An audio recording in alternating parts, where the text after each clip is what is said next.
প্রথমে এই ভিডিওটা দেখুন বন্ধুরা, এক হিন্দু ভাই এক হিন্দু পণ্ডিতকে কি বলতে চাইছে কথাটা একবার শুনুন মন দিয়ে, তারপর বলবেন। ভিডিওটা দেখে লাইক কমেন্ট শেয়ার করবেন, কথাটা কতটা গুরুত্বপূর্ণ দেখুন। गुरुजी मेरा आपसे निवेदन है, आप जिस दिन कुरान के हिंदी वर्जन को पढ़ लेंगे हाँ तो मुसलमानों के बारे में मान्यता ही आपकी बदल जाएगी।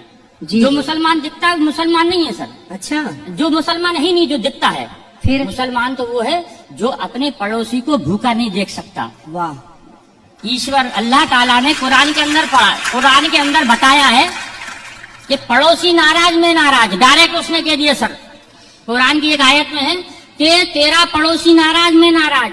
जी अगर इस बीच अगर तेरा पड़ोसी नाराज है तो तू तेरे द्वारा किया गया पूजा पाठ वो मैं कबूल नहीं करूंगा, तेरे सर से ऊपर नहीं उठाऊंगा। मतलब मानव जाति की सेवा सबसे बड़ी सेवा सबसे बताई बड़ी कुरान में। ये आइडेंटिटी है। जी जी, कुरान जो है फिर क्या, फिर ये बकरों की बलि की प्रथा। इब्राहिम अलैहिस्सलाम ने जी जब उनने ईश्वर ने शैतान ने उनको भड़काया जी तो ईश्वर ने कहा कि मेरा सच्चा बंदा होगा तो मुझे नहीं छोड़ेगा। जी शैतान से कहा मुझे नहीं छोड़ेगा ये, जी जी आप उसके लिए बेफिक्र रहो, मेरा सच्चा बंदा है, मेरी इबादत करेगा। जी फिर उनको औलाद पैदा होती है। हाँ इंसानी कल्ब के अनुसार स्वार्थी होता है इंसान। जी, जैसी औलाद पैदा हुई तो वो ईश्वर की आराधना में थोड़ा लापरवाही करने लगा, बिल्कुल तो भूल शैतान जाता है। भूल जाता है। क्योंकि 60 साल की उम्र में जिसको बच्चा पैदा हो उसकी कितनी खुशी होगी। बिल्कुल बिल्कुल। तो उसमें लापरवाही कर दी। शैतान ने जाके ईश्वर से कहा हाँ कि ये ईश्वर देखा, मैंने तुझसे कहा था इसको मत दे। हाँ लेकिन ईश्वर के नहीं, मेरा सच्चा बंदा है, वो आज है, आजकल आ जाएगा वापस, जी दुनिया नहीं आएगा तो उनके देख आएगा वापस। तो ईश्वर ने आप इब्राहिम अलैहिस्सलाम को ख्वाब में जो है एक बशारत दी कि ए इब्राहिम कुर्बानी, कहा कुर्बानी हाँ शब्द कहे तो इब्राहिम अलैहिस्सलाम ने उस वक्त के हिसाब से 100 ऊँटों को जुबा कर दिया, कुर्बान कर दिया। 100 ऊँटों को 100 ऊँटों को कुर्बान कर दिया, क्योंकि अल्लाह की तरफ से ये बात थी। कुर्बानी का मतलब होता है अपने लिए किसी चीज का त्याग कर देना। कुर्बानी का मतलब ये नहीं जानवर को काट देना, अच्छा। अपने लिए त्याग कर देना किसी चीज का, उसका नाम कुर्बानी है। अपनी बुराइयों का त्याग कर देना। हाँ, ठीक तो है। फिर इसके बाद ऐसे करके 3 दिन तक उनको ख्वाब आए।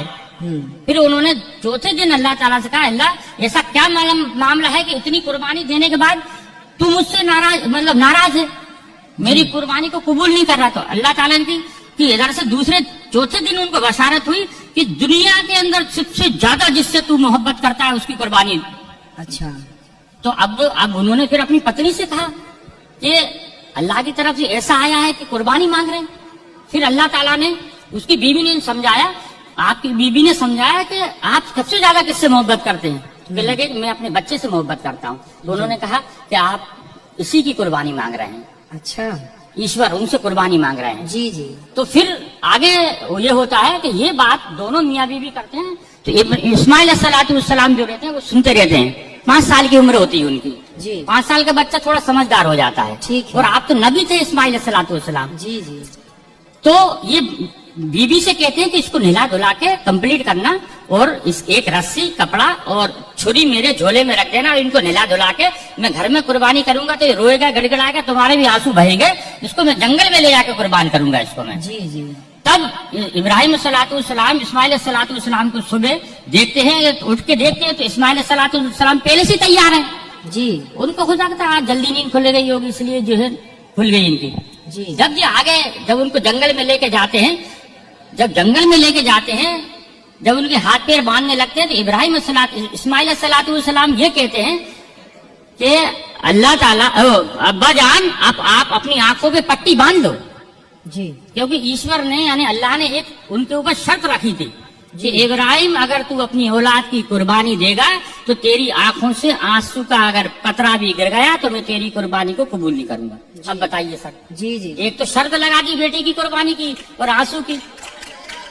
उसमें फिर आगे जाके जब वो पट्टी बांधते हैं, हाँ पट्टी बांधने के बाद में उनको ऊपर जब छुरी फेरते हैं, जी, जब छुरी फेरते हैं तो छुरी चलना बंद हो जाती है। अच्छा, क्योंकि छुरी भी दुनिया के अंदर ईश्वर की मोहताज है। दुनिया के अंदर कोई भी मैं आप दुनिया की हर चीज ईश्वर की मोहताज है। ठीक है। वो ईश्वर जब तक किसी चीज को आदेश नहीं देगा वो उसकी हिम्मत नहीं कि वो उस पर किसी चीज पे चल जाए। जी जी, फिर जब वो जबरदस्ती फेरते हैं तो मैं की आवाज आती है सर, मैं। ये सब किताबों के अंदर लिखा है। जी जी, मैं की आवाज आती है तो देखते हैं कि मेरे बेटे के अंदर से मैं मैं यानी घमंड, अभिमान। मैं का कुरान का मैं अगर लिखा है, मैं का मतलब होता है घमंड, जी कि मेरे बच्चे के अंदर से मैं की आवाज आई।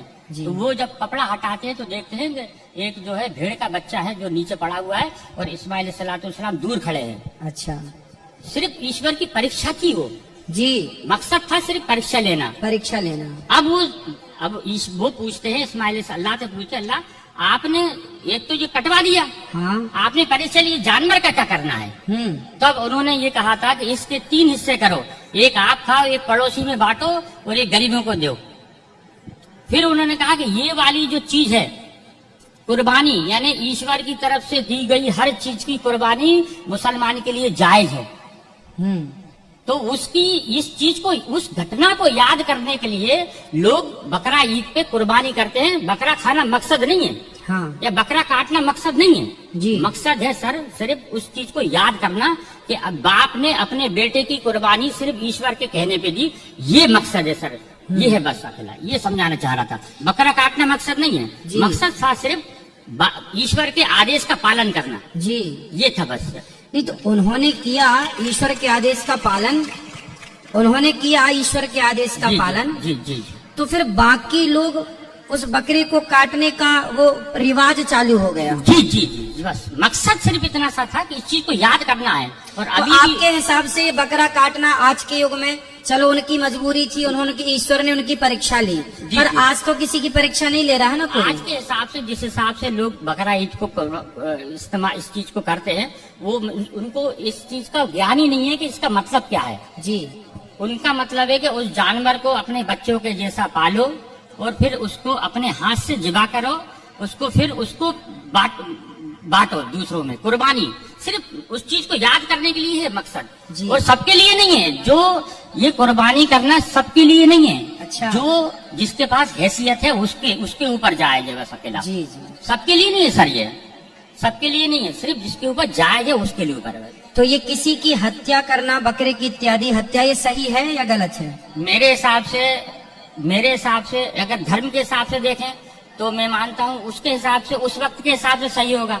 हाँ। अब आज के हिसाब से ये बड़े बड़े धर्म गुरु हैं, वो आपके, क्योंकि हर धर्म के गुरु होते हैं। जैसे आप हिंदू धर्म के आइडेंटिफाई हैं, आप जैसा आदेश देते हैं, अगर मैं अपने यहाँ से कहूँगा कि नाजायज है तो ये उनकी खिलाफत हो जाएगी, उनकी बुराई हो जाएगी। जी। और बुराई मतलब ये है कि किसी धर्म के प्रचारक की बुराई करना। जी, हो जी। सकता है मैं अपने अंदर से कह सकता हूँ मेरे लिए बुरा है, लेकिन मैं धर्म के मामले में नहीं कह सकता कि ये धर्म के जो बड़े हैं उनके खिलाफ मैं अपना आदेश दूं कि नहीं ये बुरा है। जी जी। मैं अपने, क्योंकि मेरे घर में मेरे हिसाब से हम लोग मांस का बहुत कम उपयोग करते हैं। शादी ब्याह में जाते हैं, घर में इस्तेमाल नहीं करते सर हम। जी जी। शादी में हमारे यहाँ नॉनवेज नहीं बनता सर।